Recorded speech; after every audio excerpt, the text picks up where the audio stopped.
So you want to get better at Call of Duty Cold War, don't we all? But listen, today you're in the right place at the right time, because today's video is tips and tricks that I learned from watching me and pros on how they dominate lobbies in Cold War. Now, even though they reverse boost and most of us stick it through with skill-based matchmaking in their system, we still have to get better, because there's still stuff that we struggle to understand in this game with the different movements and all of that stuff. We fail to understand in this game, so we need help. I'm going to include myself with y'all because I'm still not that good, and once again, most of these I've learned from my gameplay, in pros gameplay, but most of the bad stuff I learned from my gameplay. But listen, I have another part coming out after this. The first part is very important, but the second part is going to be more important, and you're not going to get the first part if you don't watch the first part. You're not going to get the second part. You know what I'm saying? So you're going to have to watch this first part to get the second part, because if not, you're going to be lost. You're not even going to know what we be talking about, and you're probably going to be like, hey, you just saying random. No, like, if you would have followed the fucking prologue, then you would have understood what I said. But listen though,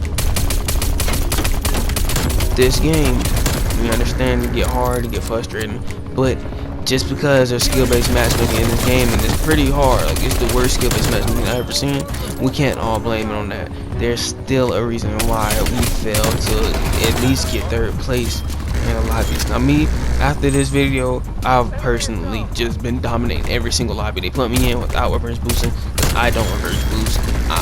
You know what I'm saying, I don't have the time for it. But I don't want to put an effort to reverse boost, so I rather just play it, stick it out here. But I don't reverse boost because, yeah.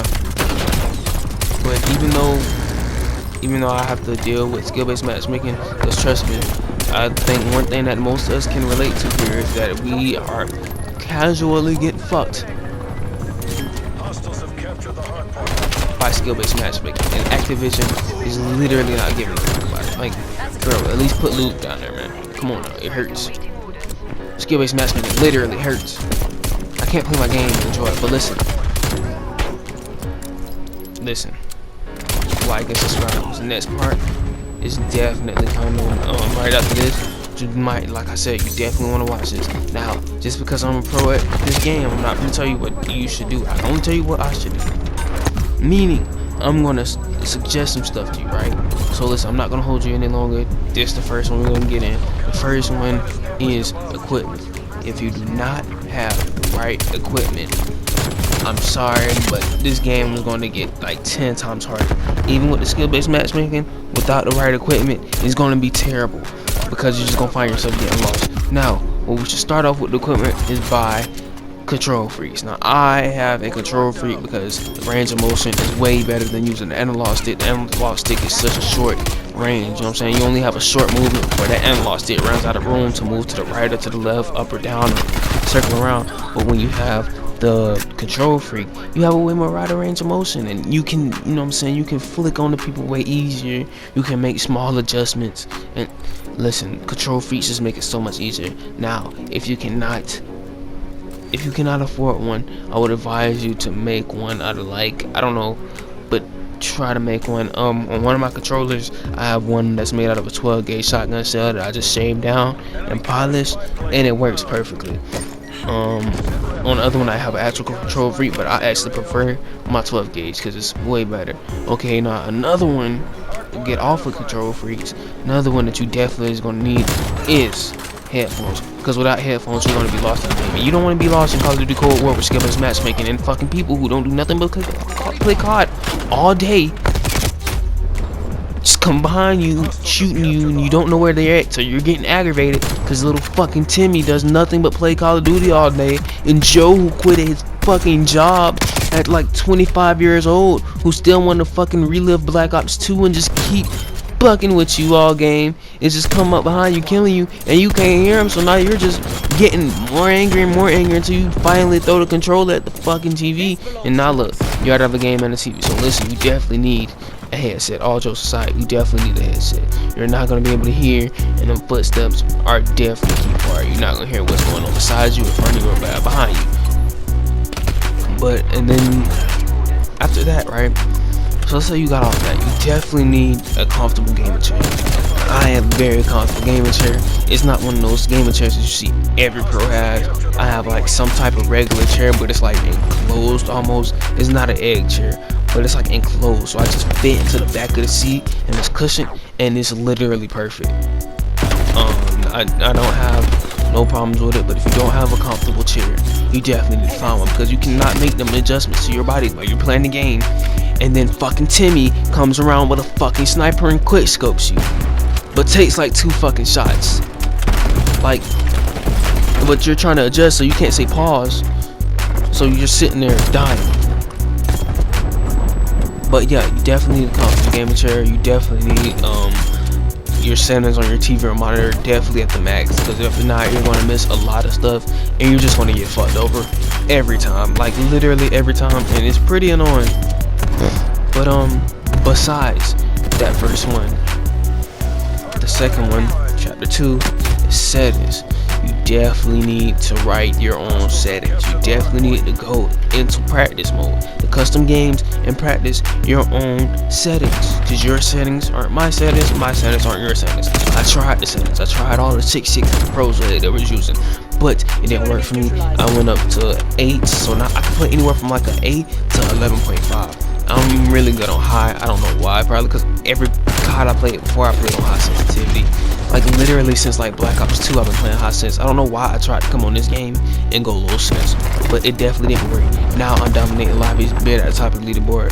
Once again, I will definitely have a gameplay at the end of this series when it shows you all of the stuff that I say in these videos. I'm gonna put them all together, and then you're gonna be able to see first-handed that I'm not just pulling this shit out of my fucking ass and calling it a fucking red tube.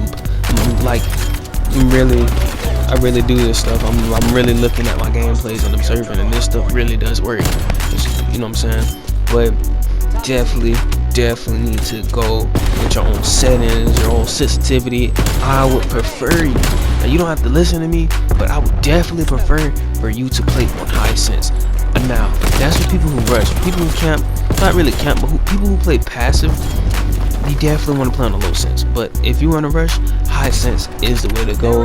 You get to react way faster. You can, you know what I'm saying, you can whip around corners faster, jump shot even quicker, aim, you know what I'm saying, make small adjustments faster. But other than that, we're gonna go straight into chapter 3.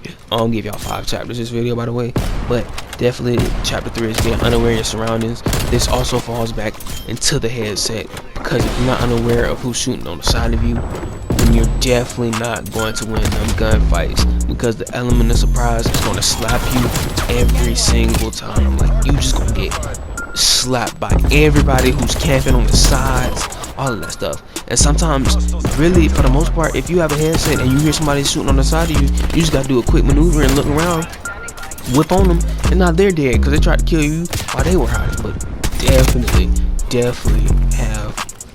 be aware of your surroundings. Use UAV, field mics, pay attention to field mics. Field mics make a certain sound whenever somebody gets closer to that radar. Whenever somebody enters that area, it makes a sound. The UAVs makes a sound when it picks up people.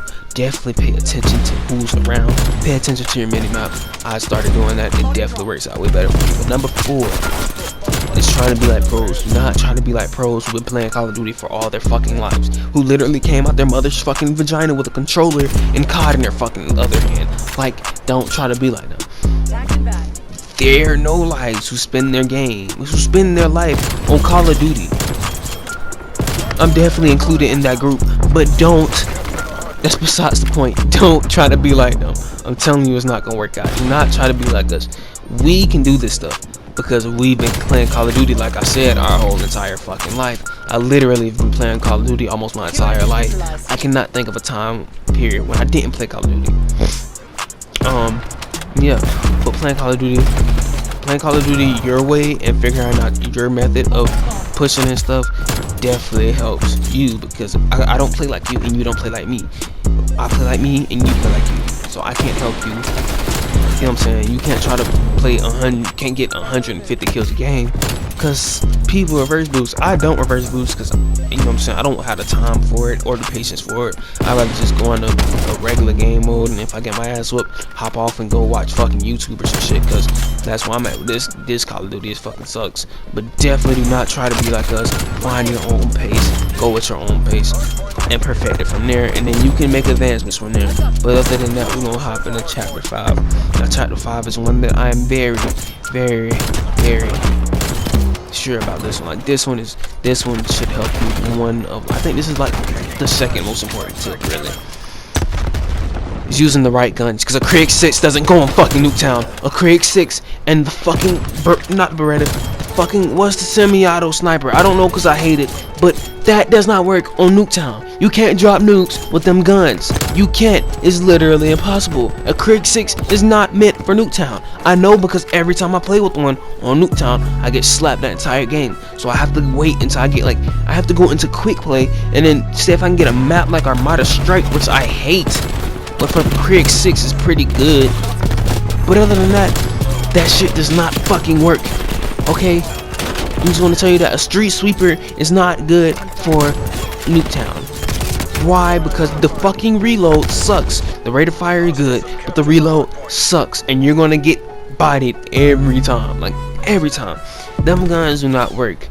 But let's say you use an AK-74U in Nuketown, which I do personally. That's my favorite gun. But let's say you use an AK-74U in Nuketown. You can definitely get away with reloading and coming back out spraying, because the reload doesn't take that time. It don't take that much time. The accuracy, the bullet velocity, damage, it's incredible. It's a good one for Nuketown, because Nuketown, you're really just in the opponent's ass all day. Like literally, you don't get off of them. Like after the game, you must say pause, or you're just weird. Unless, you know what I'm saying, you subscribe to me, then you're okay, because you get a forever pause pass. But definitely find out what works in a map for you. Now, I'm not gonna tell you to use an AK-74U in Nuketown, because I use it. Definitely find your gun, but all I'm saying is definitely no fucking Krig 6 or no semi-automatic sniper rifle, because them shits suck. The tactical rifles who shoot semi suck on Nuketown. The 3-round bursts suck on Nuketown. Really, if it's not automatic and push worthy, then it sucks. But listen, part 2 is definitely gonna be able to remember. I hope you watched all this all the way through, and if it works for you, if just these 5 work for you, then you're definitely going to enjoy the rest I have coming up. Cause like literally, I think of these while I play my game. Like as soon as I die, I observe how I died, and you know what I'm saying, I write some of this stuff down. But I see I did wrong. But yeah, man, like and subscribe. Come back for more. We got another part coming. Like, comment, subscribe, share, and tell me if this worked for you. Tell me, I need to know. Tell me. But yeah, and like and subscribe.